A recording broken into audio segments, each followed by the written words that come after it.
தமிழக வெற்றிக் கழகத்தின் மீதான விமர்சனங்களை தமிழக வெற்றிக் கழகம் எப்படி எதிர்கொள்ளப் போகிறது என்ற கேள்வி எழுந்திருக்கிறது. இது குறித்து பேசுவதற்காக பத்திரிகையாளர் சுவாமிநாதன் அவர்கள் நம்மோடு இணைந்திருக்கிறார். அவரிடம் பேசலாம். சார், இணைப்பில் வந்தமைக்கு நன்றி. இந்த தமிழக வெற்றிக் கழகத்துடைய சிறப்பு பொதுக்குழு கூட்டத்திற்கு முன்பு வரைக்கும் ஒரு எதிர்பார்ப்பு இருந்தது. அதற்கு பிறகாக ஒரு எதிர்பார்ப்பு மாறியிருக்கு. அப்போ அதிமுக கூட்டணிக்கு வருவாங்க, தமிழக வெற்றிக் கழகம் தங்களோட கூட்டணிக்கு வருவாங்கன்னு எதிர்பார்த்த அதிமுக அதுக்கு முன்னாடி வரைக்கும் ஒரு நிலைப்பாட்டில் இருந்தாங்க. கூட்டணி இல்லை அப்படிங்கிற உறுதியான பிறகு இப்போ விமர்சனங்களை முன்வைக்க ஆரம்பிச்சிருக்கிறாங்க. இது யாருக்கு சாதகமா மாற வாய்ப்பு இருக்கு சார்? நிச்சயமாக நீங்க குறிப்பிட்டதை போல அதற்கு முன்பு வரையும் பவன் கல்யாண் மாடல் அப்படின்னா கூட விஜய் அவர்களுக்கு நேரடியா மூத்த முன்னாள் அமைச்சராக இருந்த ஆர்பி உதயகுமார் போன்றவர்கள் கூட அழைப்பு கொடுத்திருந்தாங்க. ஆனா இப்ப நீங்க குறிப்பிட்டதை போல அந்த பொதுக்குழுவுக்கு பின்பு அதிமுகவினுடைய அணுகுமுறையில மாற்றம் வந்திருக்கு. இது நிச்சயமா இது அதிமுகவை தான் பாதிக்கும். அவர்கள் விஜய்க்கு எதிரான ஸ்டாண்டை முன்கூட்டியே எடுத்திருக்கணும். நீங்க அவர்கள் கரூர் சம்பவத்துல விஜய் அவர்கள் கேட்காமலே அவருக்கு ஒரு மிதமிஞ்சின ஆதரவை அண்ணா திராவிட முன்னேற்ற கழகம் கொடுத்துட்டாங்க. அது மட்டும் இல்லாம சட்டசபைக்குள்ளேயும் அவங்க தமிழக வெற்றிக் கழகம் அந்த பிரதிநிதித்துவம் இல்லாத சூழலையும் அவர்களுக்கான குரலை இவர்கள் ஓங்கி ஒழிச்சுட்டாங்க. அதனால உங்களுக்கு இயல்பாகவே விஜய் மேல எழுந்திருக்க வேண்டிய அந்த எதிர்ப்பை இவங்க மட்டுப்படுத்திட்டாங்க அதிமுக. அந்த இடத்துலயே அது அதிமுகவுக்கான பலவீனம். பட் அவங்க என்ன நினைச்சிட்டாங்கன்னா, இப்படி எல்லாம் நம்ம ஒரு மென்போக்கு கையாளுறதுனால அதிமுக தாவேகா கூட்டணி உருவாகும் அப்படின்னு நினைச்சிட்டாங்க. இதனால இப்ப ஒரு பெரிய சிக்கல் இது அதிமுகவுக்கு ஏற்படுத்திருச்சு. உண்மையிலே சொல்ல போனா இப்ப அதுல இருந்து மீள்வதற்காக இவர்கள் விஜய் விமர்சிக்க தொடங்கியிருக்காங்க. ஒன்று.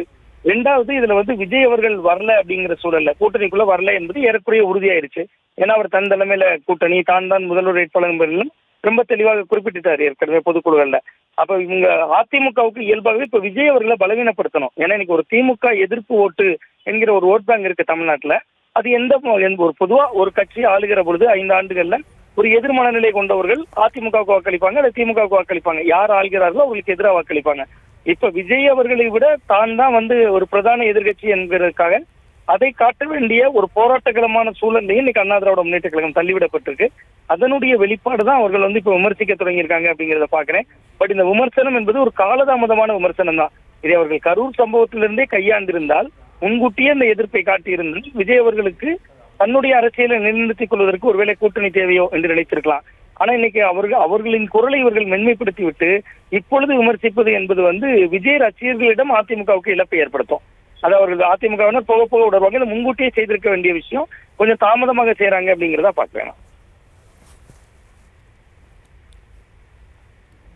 சார், தொடர்ந்து இது போன்ற விமர்சனங்கள் தமிழக வெற்றிக் கழகத்துக்கு சாதகமாக இருக்கும் அப்படிங்கிறது உங்களுடைய பார்வையாக இருந்தாலுமே கூட, அதிமுக உட்பட நாம் தமிழராக இருக்கட்டும், திமுக கூட்டணியாக இருக்கட்டும், பல விமர்சனங்களை தமிழக வெற்றிக் கழகத்தின் மீது வைக்கிறாங்க. அதில் மிக முக்கியமான ஒரு விஷயம் அப்படிங்கிறது மக்கள் சந்திப்பு ரொம்பவே குறைவாக இருக்கு. மற்ற கட்சிகளை காட்டிலும் தமிழக வெற்றிக் கழகம் மக்கள் சந்திப்பில் அப்படிங்கிறது ரொம்ப ஷார்ட்டாக இருக்கு, ரொம்ப கம்மியாக இருக்கு.